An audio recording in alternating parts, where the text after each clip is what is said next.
Hello everyone, welcome to my channel. Please subscribe and hit the bell icon.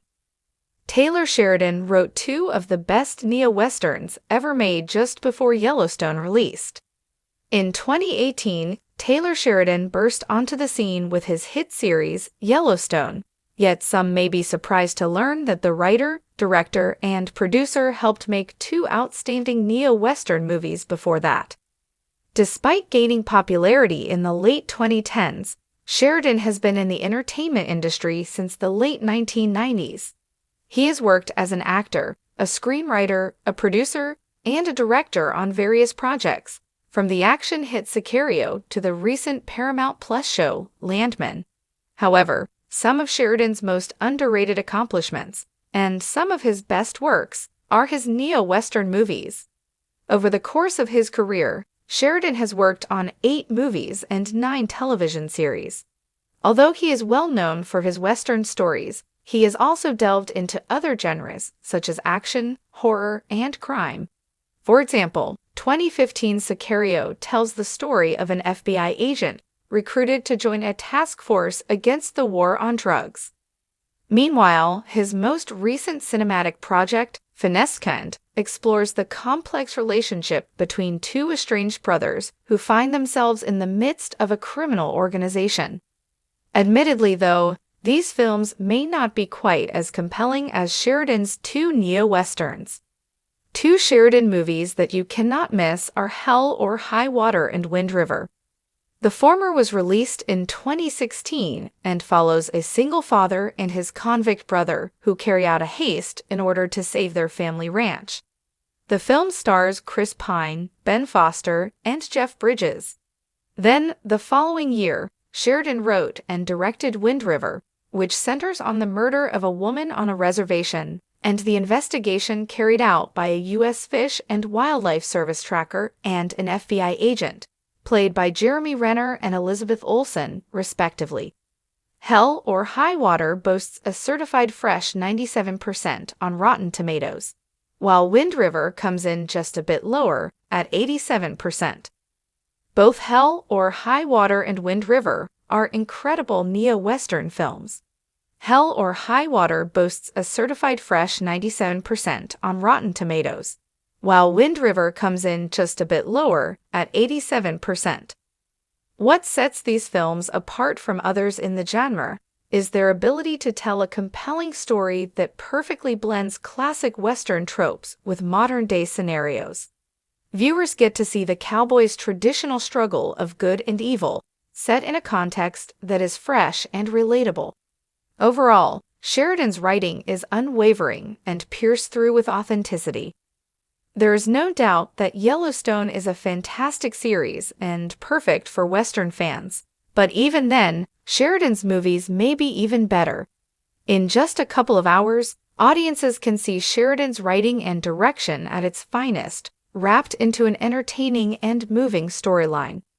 Whether you have seen Yellowstone or not, Hell or High Water and Wind River are both definitely worth watching. Arguably, these prove more than anything why Sheridan has become a star.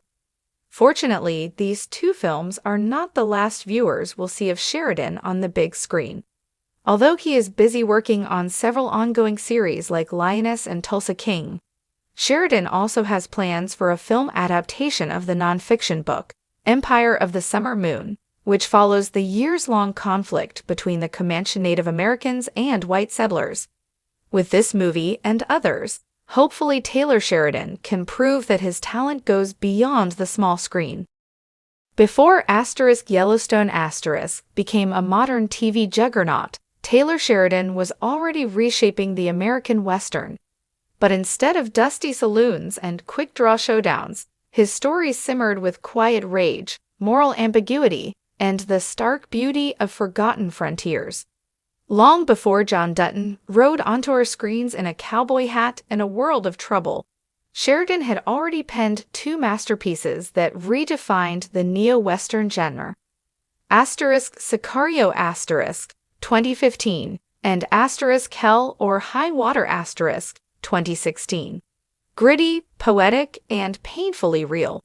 These films didn't just lay the groundwork for Yellowstone *. They were blazing trails through the cinematic wilderness.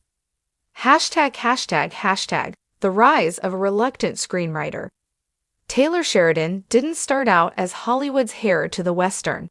He was an actor first, a solid one, best known for his role as Deputy David Hale on Sons of Anarchy*. But the actor's life was no longer enough.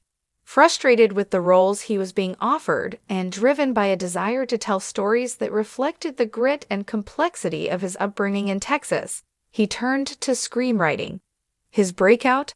A haunting tale of morality and violence on the U.S.-Mexico border. Sicario*.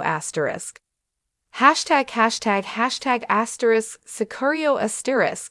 A descent into the borderland abyss. Directed by Denis Villeneuve, Sicario*. Is not a Western in the traditional sense. There are no horses and no spurs, but Sheridan's fingerprints are unmistakable. A lawless frontier, an anti-hero with a code, and a system so corrupt it erases the line between right and wrong.